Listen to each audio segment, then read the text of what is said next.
સચિનથી પલસાણા તરફ કેદીઓને લઈ જતી લાજપોર જેલની બસને અકસ્માત નડ્યો હતો, જેને લઈ કેદીઓએ ડ્રાઈવર પર દારૂ પી ગાડી ચલાવતો હોવાનો આક્ષેપ કર્યો હતો।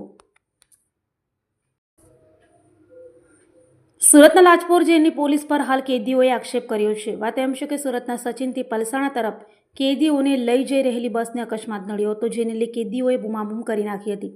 તો લોકો ભેગા થતા કેદીઓએ આક્ષેપ કર્યો હતો કે બસ ડ્રાઈવર દારૂ પી ગાડી ચલાવી રહ્યો હતો અને અનેક આક્ષેપો વચ્ચે સચિન પોલીસે સ્થળે દોડી જઈ મામલાને થાળે પાડ્યો હતો।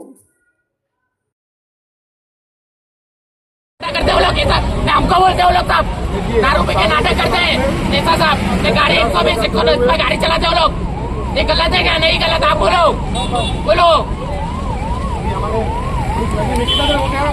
अभी आधा 1 घंटा हो गया कोई आया नहीं एम्बुलेंस अभी एम्बुलेंस और लोग को पुलिस वाले को बोलते ना पुलिस वाले बोलते तुम केस करो हम देख लेंगे हमको पता है हमारे साथ क्या होने वाला है। अभी हमारे सचिन पुलिस की गाड़ी आ चुकी है। हाँ, सचिन पुलिस की गाड़ी।